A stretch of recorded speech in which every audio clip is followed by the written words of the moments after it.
Hi everyone. In today's class, we are going to see about the boiler troubles.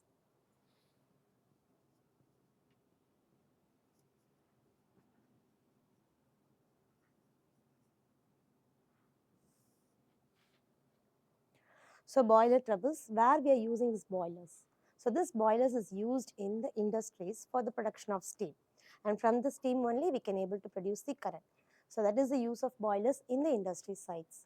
So what happens, what are the troubles produced inside the boilers when we are using some hard water? So that we are going to discuss here in today's class. So boiler troubles. So boilers is used in industries for the production of steam, and from the steam the current can be generated.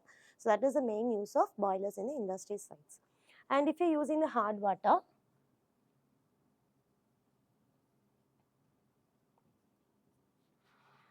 the hard water, we have to know what is maybe hard water. Hard water is nothing but it contains some hardness producing salts like calcium and magnesium.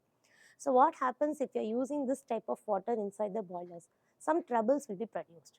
So that is termed to be boiler troubles. And why we are using this hard water inside the boilers means, so the availability of water, because due to the industrialization, urbanization and overpopulation and all, the water has been polluted. So the availability of water is only hard water. So this kind of water is used inside the boilers for the production of steam. So how can what?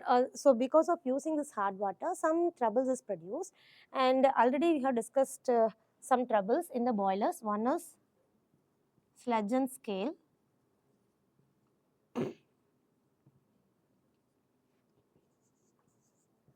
priming and foaming,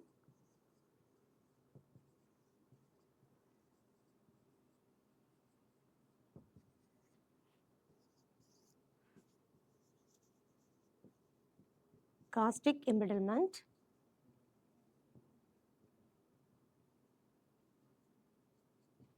and last one is boiler corrosion.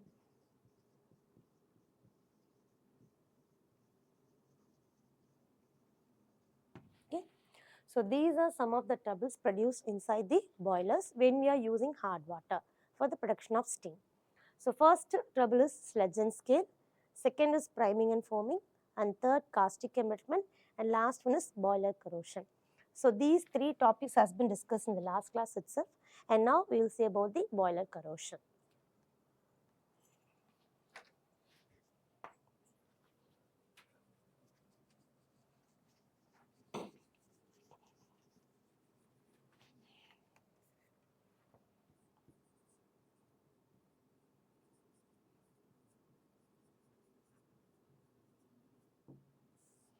Okay. So boiler corrosion. So before going to that boiler corrosion topic, we have to know what is meant by corrosion. So corrosion is nothing but degradation of metal. Okay, that is destruction of the metal in its structure, in its properties like that. So that is termed to be corrosion. So what happens, how this corrosion is produced inside the boilers? So that is one of the main problem produced inside the boilers, that is in the industries. And now we are going to see about the corrosion. Usually the corrosion, that is the destruction of metals, will take place in presence of moisture or air, some dust particles, then water, acids, etc. Okay. So the corrosion occurs in the metal. That is, the metal will undergo corrosion when it comes in contact with the moisture or air or dust particles or water, acids like that. Okay. So how this corrosion occurs inside the boilers, that we are going to see. So many factors are there, and here we are going to discuss only the three factors. One is due to dissolved oxygen, and second one is due to dissolved carbon dioxide,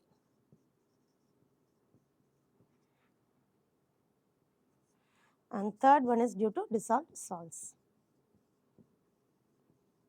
In general, we'll discuss about this. Okay. So first one is dissolved oxygen, second carbon dioxide, and due to dissolved salts. So these are the three topics that we are going to see in detail, how it causes corrosion inside the boilers. Okay. So first we'll see about the dissolved oxygen. So what is dissolved oxygen? That is oxygen which is in the dissolved form of the water. During that is at normal temperature, when the oxygen, that is dissolved oxygen at normal temperature, it will not cause any effect to the boilers, but in the boilers, we will be boiling that water for the production of steam. So what happens is the temperature will be increased. So during the high temperature, it will shows its activity. That is, the dissolved oxygen will shows its activity in the boilers. So what does that action means? The dissolved oxygen which is present in the water will undergo chemical reactions. Okay, so we know that the boilers material, that is, boiler material is nothing but the metal which is used for making the boiler. So mostly the metal will be used for making the boiler is iron. Okay, so what happens is at high temperature, that is during the process of boiling, the iron, that is boiler material,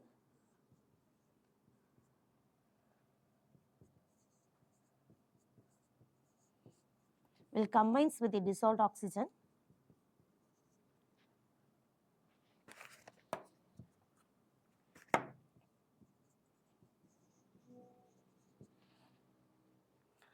So during the process of boiling the water inside the boilers, the dissolved oxygen, that is DO, we can represent as D, okay, dissolved oxygen. So this dissolved oxygen combines or reacts with the boiler material. So boiler material is nothing but the metal which is used for making boiler. So here we have used the iron. So I have written here iron in order to balance this equation. 4Fe plus 6H2O plus O2 gives 4FeOH3. So it is the formation of rust. This is the dissolved oxygen, and this dissolved oxygen is present in the water. So at high temperature, that is at high temperature, okay, this happens only at high temperature, not at normal temperature. Okay, so during the process of boiling, the iron material, there is a boiler material, will combines with the dissolved oxygen present in the water and forms the rust, which is brown in color, reddish brown in color. Okay, there will be a formation of rust inside the boilers because of the presence of dissolved oxygen. So how can we prevent that? So we can prevent this boiler troubles. We know the reason for the formation of boiler corrosion, that is due to dissolved oxygen. So now we have to take some steps. So we have to take some measures in order to control the corrosion due to dissolved oxygen. Okay, so control measures are preventive measures for this prevention of corrosion, that is due to the dissolved oxygen. Okay, so first one is, we can use two methods. One is chemical method and another one is mechanical method. So we can use two methods for removing the dissolved oxygen present in the water. So if you remove the dissolved oxygen, means that then it will not causes the corrosion. So we are going for the removal process, that way we can prevent the formation of corrosion.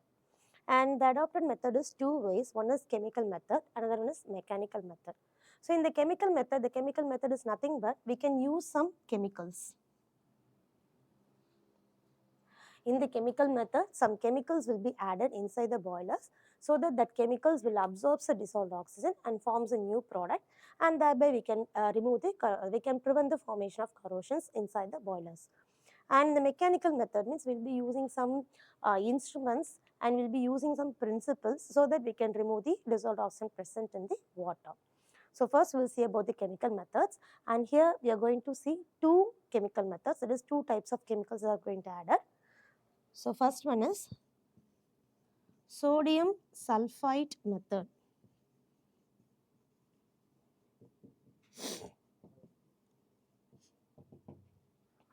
Okay, the chemical method first we are going to adopt is sodium sulfate method. So the sodium sulfate, formula for the sodium sulfate is Na2SO3. Okay, now we are adding sodium sulfite inside the boilers itself. Okay, for removing the dissolved oxygen present in the water, we are going to add the chemical, that is sodium sulfite, which is nothing but Na2SO3. So when it is added inside the boilers, the dissolved oxygen, okay, the dissolved oxygen which is present in the hard water will be absorbed by this sodium sulfite and forms sodium sulfate. The formula for sodium sulfate is Na2SO4, that is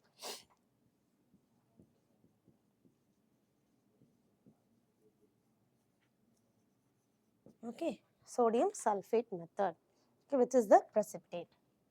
So the precipitate is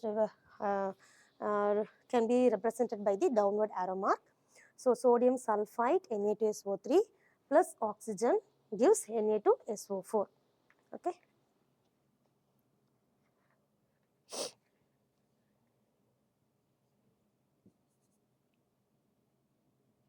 Now it will be balanced.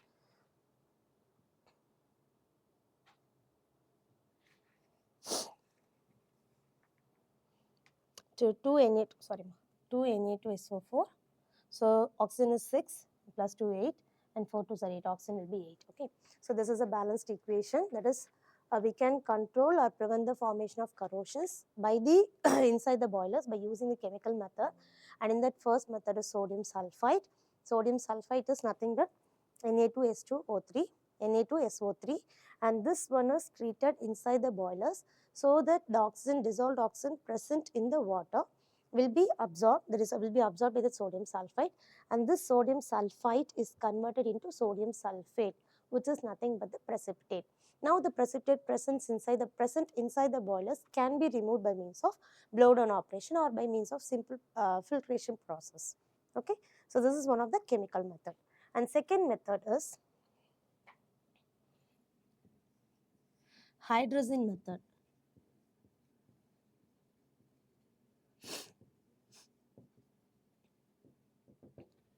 And for this, the chemical used is hydrazine, which is nothing but NH2NH2. Okay, and here we are adding the hydrazine inside the boilers, and this hydrazine will absorb the oxygen and forms N2 plus H2O. Okay, so the nitrogen is a gas, so it can be represented like this. So hydrazine is one of the chemical method which is used to remove the dissolved oxygen present in the water, and the chemical formula for hydrazine is N2H4, which can be written as NH2NH2, and this is added inside the boilers, which will absorb the dissolved oxygen and it will be converted into elemental oxygen plus water. So this method is commonly used method. The reason for using this method as a common is, here the sodium sulfite method, it will be converted into sodium sulfate, which is nothing but a precipitate. So we have to move for the next step, that is we have to remove the sulfate, which is sodium sulfate, which is a precipitate. Okay, but in this case no formation of sulfate, only elemental nitrogen is produced, and that is a gas which will be removed easily. So as a result, we will be getting the water which is free from dissolved oxygen. So this is the two chemical methods which is adopted in order to remove the dissolved oxygen present in the water. Okay, so dissolved oxygen present in the water will produces the rust formation, and that is takes place with the help of this reaction, that is boiler material. Dissolved oxygen will be reactive at high temperature with the boiler material and forms the rust. So if we remove the dissolved oxygen present in the water, we can avoid the formation of rust, that is corrosion, inside the boilers. And for this we have adopted two methods. One is chemical method, and in that chemical method the chemicals is added. So first method is sodium sulfite method, and in this sodium sulfite is added. So this sodium sulfite absorbs the dissolved oxygen, and thereby it converts into sodium sulfate. Same way hydrazine method, and in that hydrazine method, the hydrazine, that is a formula for this hydrazine, is NH2NH2, or simply it can be written as N2H4, which is added inside the boilers, and it absorbs the dissolved oxygen and it forms elemental nitrogen plus water, and which is the most convenient method, because here there will be no formation of precipitate, no need to go for the second step. So usually adopted method is hydrazine method. And next we'll go for the mechanical method.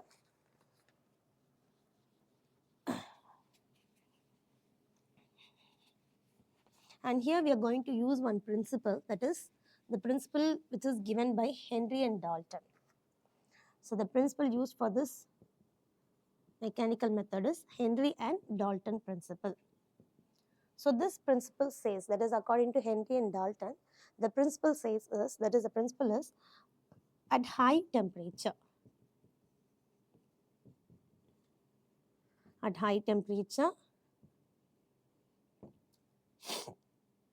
at low pressure and large surface area.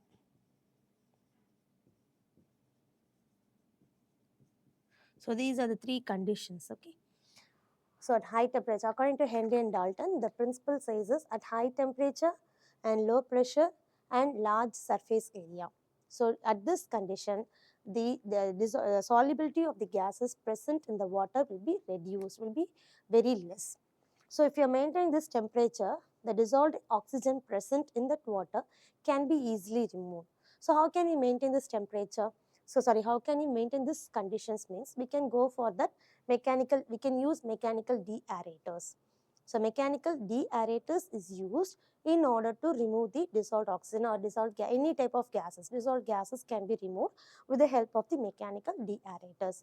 And for this the mechanical deaerators is specially designed so that there will be an option for maintaining the high temperature, and in order to, there will be a vacuum pump in order to remove the pressure, and also it will be having some perforated plates so that it will be providing a larger surface area. So now we'll see the construction for this mechanical deaerators.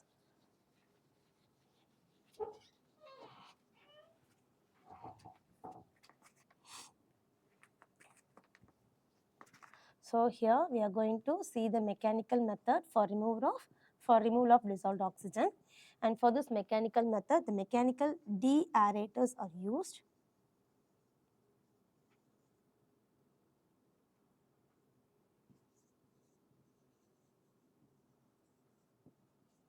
The mechanical deaerators will be like this only.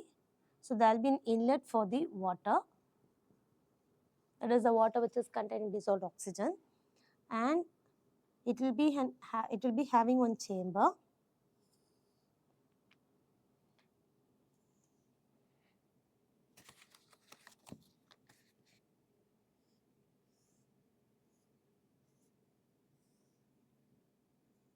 Okay.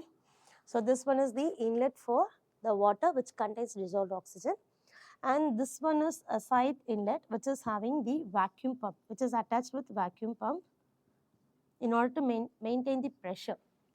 And the sides of the tube, that is chamber,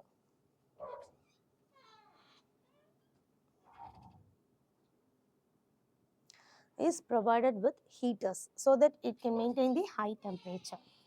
So this is the heaters where the high temperature can be maintained, and inside that chamber will be having some perforated plates. So that will be providing large surface area. So here if the water is sprayed over these plates, it will be providing a large surface area. Okay, so that is the main use of this perforated plates.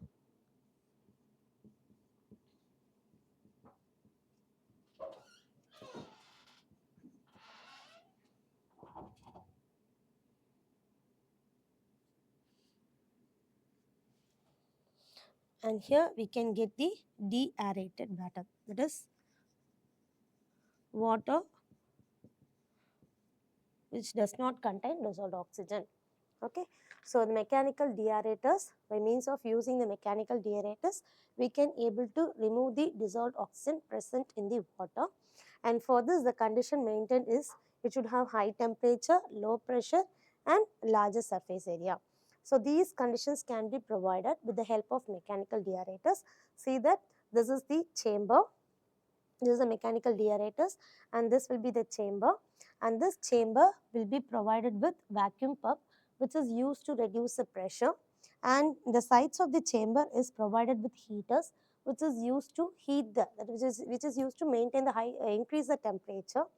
And inside the chamber you will be having the perforated plates. These are the perforated plates, and these plates will be providing larger surface area. So all the conditions has been satisfied, and now the water is sprayed inside that chamber. So the water is sprayed so that it will produce a larger surface area, and that high temperature is maintained and low pressure is also maintained, and thereby the solubility of water is solubility of dissolved oxygen or any gases present in the water will be reduced, and thereby the oxygen or any gases present in the water will be removed, and hence we will be getting the deaerated water. So this is how we can use the mechanical method for removing dissolved oxygen. Okay, so dissolved oxygen is produced by means of dissolved oxygen. So that can be removed by means of two methods, chemical method and mechanical method. In the chemical method, we will be adding some chemicals, And in the case of mechanical method, we'll be we'll be using the mechanical deaerators, and here we are using some principle so that the dissolved of gases, dissolved oxygen is removed. And next, we'll see about the next reason, similarly dissolved carbon dioxide. So dissolved carbon dioxide, here we are going to see about the boiler corrosion, right?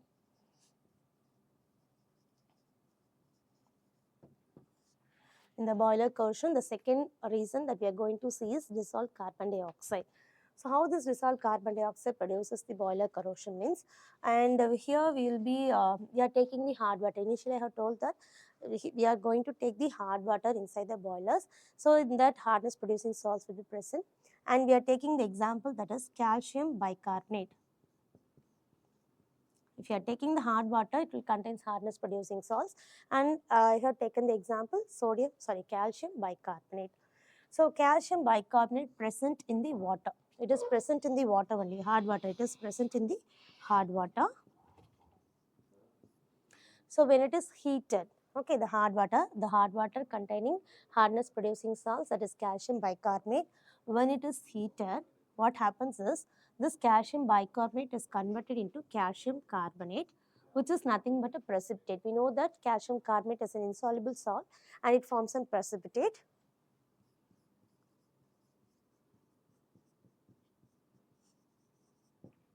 Along with that, it forms CO2 and H2O. So this is the gas which is responsible for the corrosion to take place inside the boilers. Okay. So during the heating process, the calcium bicarbonate, which is present as an hardness producing salts, will be heated and then it will be converted into calcium carbonate along with that formation of CO2 and H2O. And what happens is this CO2 at normal temperature, it will not react. But at high temperature, because we are boiling that water, at high temperature, what happens is the carbon dioxide combines with water and forms an acid, that is H2CO3 carbonic acid.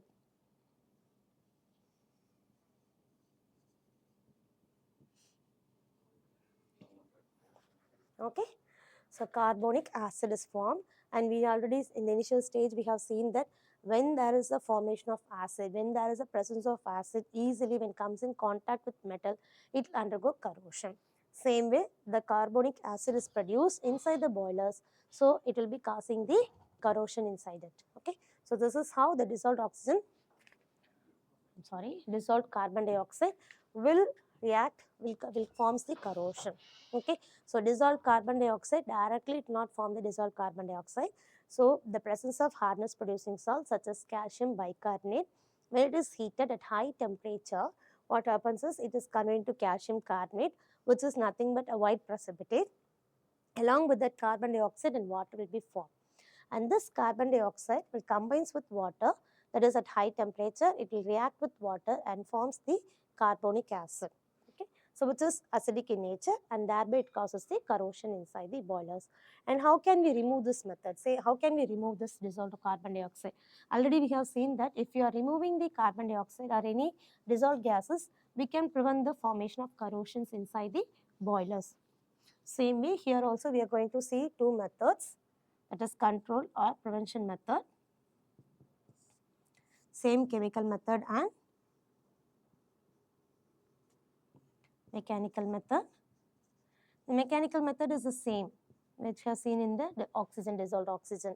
So mechanical method, in the mechanical method, we are going to use the mechanical deaerators. Same principle, high temperature, low pressure and larger surface area, which is provided, all these conditions will be provided with the help of mechanical deaerators. Same thing, same principle, we are going to use it for removing dissolved carbon dioxide.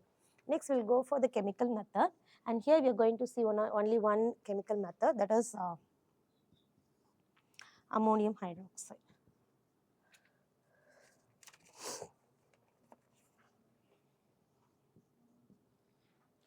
Okay, so we are going to use the ammonium hydroxide. So this ammonium hydroxide is added inside the boilers so that it will absorb the carbon dioxide, that is dissolved carbon dioxide which is present in the water.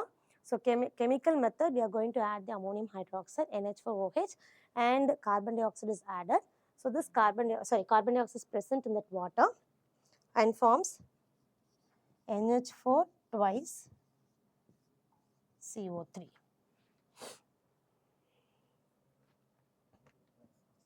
Plus H2.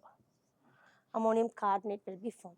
Okay, so this is the method which we can use for removing the dissolved carbon dioxide present in the water. That is a chemical method. We are using the ammonium hydroxide.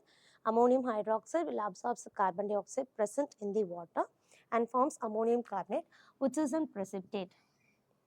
So whenever there is a formation of precipitate, then we have to remove it with the help of blow down operations or by means of filtration process.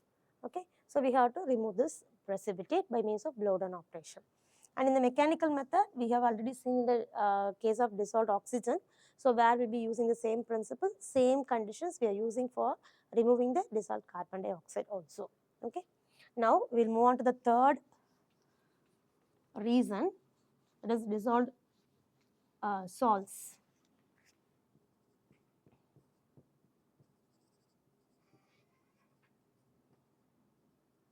So we can take any type of salts which causes the corrosion. One is, here I am going to take the magnesium chloride.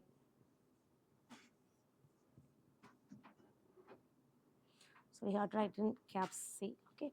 So magnesium chloride, which is nothing but one of the, I have taken this as a dissolved salt. You can take any type of hardness producing salts. It may be of any types of salts, that is calcium and magnesium salts. These are mainly hardness producing salts. We can take any type of salts. I have taken magnesium chloride. And how this magnesium chloride will produce the corrosion. Okay.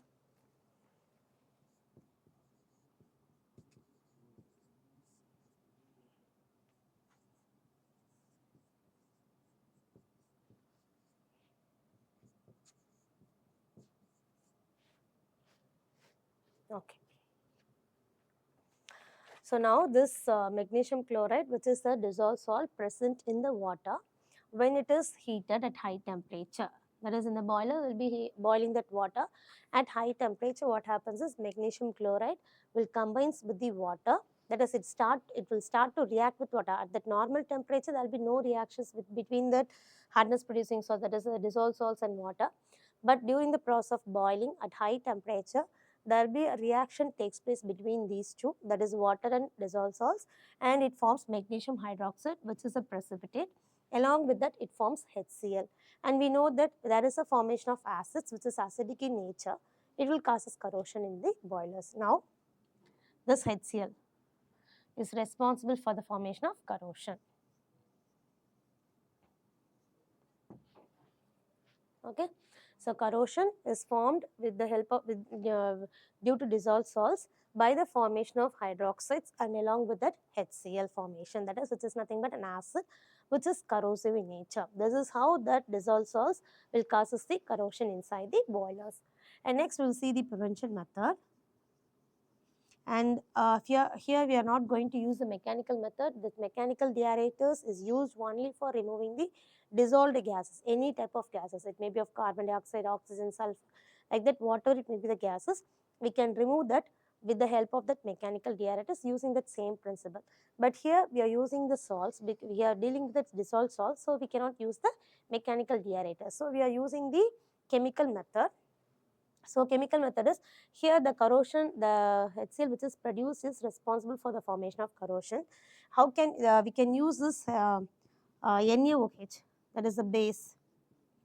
So inside that boilers, if you are adding base, then it will neutralize this acid and forms